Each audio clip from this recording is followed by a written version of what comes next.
কথায় আছে, দাদার ছিল কারি কারি, নাতির হাতে ভাঙা হাড়ি।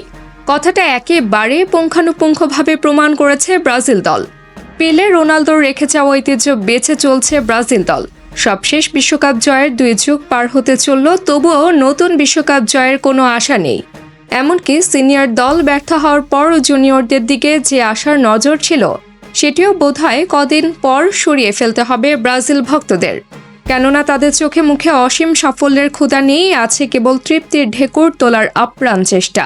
নিশ্চয়ই মনে আছে, সাউথ আমেরিকা চ্যাম্পিয়নশিপে কদিন আগে আর্জেন্টিনা অনূর্ধ্ব 20 দল ও ব্রাজিল অনূর্ধ্ব 20 দল মুখোমুখি হয়েছিল। সেবার আর্জেন্টিনা অনূর্ধ্ব 20 দলের কাছে 6 গোল হজম করে রীতিমতো নাস্তানাবুদ হয়ে গিয়েছিল ব্রাজিল অনূর্ধ্ব 20 দল।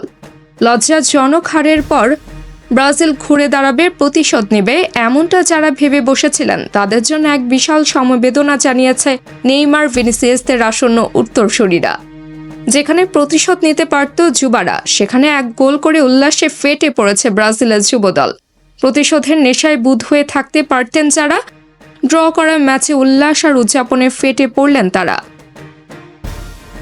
6 গোল হজম করেও যাদের ন্যূনতম ঘুরে দাঁড়ানোর বোধশক্তি নেই, সেই দলের জন্য আপনার আশা থাকতে পারে। তবে বিশ্বকাপে গিয়ে চ্যাম্পিয়ন হওয়ার মতো আশা নিশ্চয়ই থাকবে না। অবশ্য আশা না করার বার্তা এই দলটি দিয়ে রেখেছে। হলুদ জার্সিধারীরা যেখানে খেলছে সেখানেই হারছে। জাতীয় দল কিংবা বয়সভিত্তিক দল, সবখানেই ব্যর্থতার কালো চাদরে মুড়ে মুখ থুবড়ে পড়ে আছে ব্রাজিলের বর্তমান ও ভবিষ্যৎ।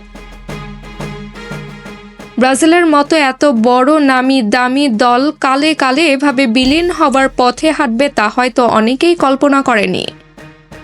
রোনালদো, নাজারিও, রোনালদিনহো, কাকা, পাতোদের দিন শেষে নেইমার, সিলভা, মার্সেলোরা একটা পজিশনে গিয়ে দাঁড়িয়েছিলেন, কিন্তু ভিনি, রদ্রিগোরা সেই পজিশন ধরে রাখতে পারেনি। ভবিষ্যতে যে পারবে সে লক্ষণও নেই। তরুণ প্লেয়াররা ড্র করে নিজেদের জার্সির প্রদর্শন করে জয়ের জন্য হামলে পড়ে না।